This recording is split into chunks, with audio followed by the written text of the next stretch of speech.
The sun had begun its slow descent, casting long shadows over the battlefield of Kurukshetra. The earth still trembled beneath the weight of chariots, and the smell of iron and dust filled the air.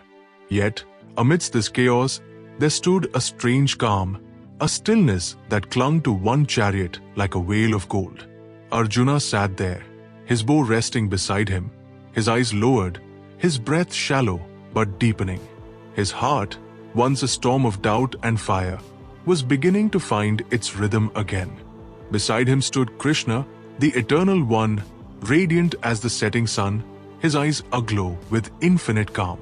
"Krishna," Arjuna whispered, his voice trembling yet filled with awe, "I have understood action. I have begun to grasp knowledge. But now, tell me, how can one master the mind itself? It is wild. It burns with desire. It trembles with fear. How does one sit in peace amidst such storms?" Krishna smiled, that smile that seemed to hold galaxies within it. "Arjuna," he said gently, "as the flame does not flicker when sheltered from the wind, so too is the mind steady when one learns to master the breath." He looked to the horizon, where the last light of day kissed the sky with crimson fire. To enter true meditation, the warrior must first become the sage. He must turn the senses inward, steady his gaze between the brows, and guide the prana, the life force, through balance. Breath in awareness, breath out surrender. The body still, the mind silent, the soul luminous. Arjuna closed his eyes for a moment. The world around him, the sound of soldiers, the cries of elephants, the trembling of the ground began to fade. All that remained was the rhythm of his breath, slow and deep. "Krishna," he said softly, "is this the way to peace?" Krishna's gaze softened, his voice lowering into a whisper that seemed to come from the very air around them. "This is the doorway, Arjuna. Through meditation, Dhyanayoga, the mind becomes a mirror. In its still surface, the eternal self is seen." As twilight deepened, the wind fell silent. The two stood in golden stillness, the chariot glowing faintly under the light of countless stars now awakening above. Arjuna sat cross-legged, his palms open, his breath even. His thoughts, once fierce and scattered, began to fall into rhythm like waves receding from the shore. Krishna watched him, serene and unmoving. His voice flowed like the sacred river. "The yogi," he said, "who has learned to restrain his senses, who has subdued his wandering thoughts, who focuses his gaze upon the point between his brows, that man abides in the flame of his heart. The breath flows evenly through the nostrils, neither hurried nor shallow, and his mind becomes still as a mountain lake." He raised his hand, and the air shimmered faintly, as if the world itself was listening. "This, Arjuna, is Dhyana Yoga, the discipline of meditation. Here, the soul turns inward, rising above desire and fear, pleasure and pain. The world no longer binds him, for he sees it as it truly is, a dream, a reflection, a play of light." Arjuna breathed deeper. The noise of the battlefield was gone. He could hear his own heartbeat, slow and steady, like a drum beneath the surface of eternity. And within that rhythm, he began to sense something vast, a silence so deep it felt alive. He opened his eyes, and for a moment, he saw the world differently. Not as chaos, but as harmony. Every sound, every breath, every heartbeat seemed to move in a single pattern, a cosmic pulse that was both terrifying and beautiful. "Krishna," he whispered, his voice filled with awe, "the silence. It is endless." Krishna smiled faintly. "Yes, Arjuna, that is the silence in which I dwell." A soft light spread across the plain, as if the moon itself bowed before the two souls in the chariot. Arjuna sat perfectly still, his face calm, his breath slow and even. His senses were no longer wild, his mind no longer fought him. Within that silence, he could feel Krishna's presence, not beside him, but within him. Krishna spoke softly, each word echoing like ripples through the stillness. When the mind becomes still, Arjuna, it shines like the ocean under the moon. The waves of thought subside, and only the depth remains. In that depth lies the self, eternal, pure, unchanging.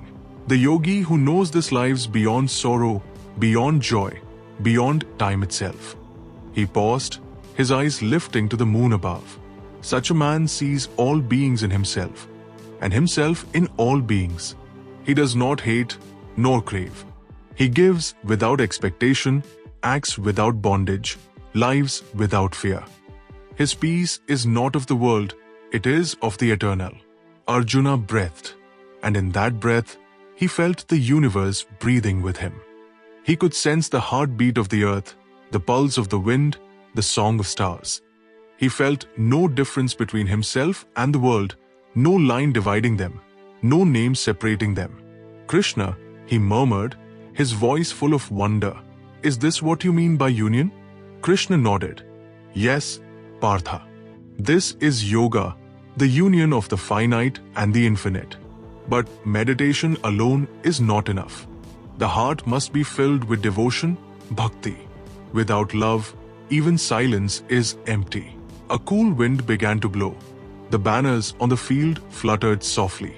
The night grew deep, yet the stars burned brighter than ever. Arjuna looked toward Krishna, his eyes glistening with reverence. "Tell me, Krishna," he said, "how does devotion fit into this stillness? How can one love when all is quiet, when all is one?" Krishna's gaze softened, his expression gentle and luminous. "Arjuna, bhakti is not attachment. It is surrender. When one sees the self in all, he loves not as a person loves another, but as light embraces light. True devotion is not desire, it is remembrance." He lifted his hand, pointing toward the sky, where the moon shone full and silver. "The man who knows me as the Supreme, as the friend of all beings, as the goal of all sacrifice, as the Lord of all worlds, that man finds peace instantly. He meditates not to escape life, but to merge his heart with me. This is the highest meditation, Dhyanayoga joined with bhakti." Arjuna bowed his head, his heart trembling with emotion. Then, "Krishna, meditation is love in silence?" Krishna smiled, his voice soft as the night breeze. "Yes, Arjuna. Meditation is love without words, devotion without end." The night deepened into a sacred calm. The two sat a day in quiet contemplation. Time seemed to have stopped. Even the stars above appeared frozen, watching in silent awe. Arjuna opened his eyes slowly. His face was radiant, no longer burdened with doubt or fear. "Krishna," he said, "my mind feels still, yet awake. I can hear everything, even the silence between the sounds." Krishna nodded. "That is the beginning of freedom, Arjuna. When the senses serve the soul, when the breath flows in harmony with the divine, when every thought dissolves into awareness, that is yoga." Arjuna looked out toward the battlefield, the thousands of torches glowing like stars on the earth.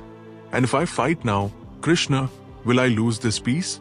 Krishna's smile was filled with warmth and certainty. "No, Partha. For when one's heart rests in me, no act can disturb him. Whether he fights or sits in meditation, whether he speaks or remains silent, he is the same. His joy flows from within, untouched by victory or defeat." A soft golden light surrounded them, as if the heavens themselves bowed to the truth being spoken. Arjuna placed his palms together. "Then I will fight, not in anger, not for glory, but as a servant of the eternal. My actions, my breath, my thoughts, all shall be yours." Krishna's eyes glowed like dawn. "Then, Arjuna, you have truly understood yoga." Dawn approached once more. The eastern sky blushed with light, and the battlefield awoke with murmurs of preparation. Yet on that single chariot, a silence still reigned, deep, unbroken, luminous. Krishna took the reins again, his calm unwavering. Arjuna stood beside him, steady and bright, his heart quiet as a mountain lake. As the war horns blew and the world roared to life, Arjuna felt no fear. His bow was firm in his hands, but his mind was as still as the moonlit sea. His gaze was fixed between his brows, his breath flowing like sacred wind. Within him, devotion burned like a steady flame, a flame that neither battle nor death could quench. Krishna glanced at him, his expression full of divine pride. "Now, Arjuna," he said softly, "you are both warrior and sage. You fight, yet you do not hate. You live, yet you do not cling. You meditate even as the arrows fly, for your heart beats in rhythm with the eternal." The horses surged forward, the chariot thundered through dusk and dawn, and in that moment, amidst the roar of war and the song of the soul, Arjuna's heart remained still. The storm had not ended, but he had found peace within it. The still heart of the storm, that is Dhyanayoga. The love that breathes in silence, that is Bhakti. Together, they are the way to the eternal. And as the sun rose above Kurukshetra, bathing the earth in gold, Krishna's voice echoed through the ages. Peace is not found by escaping the world, Arjuna. Peace is found when the world no longer disturbs your heart.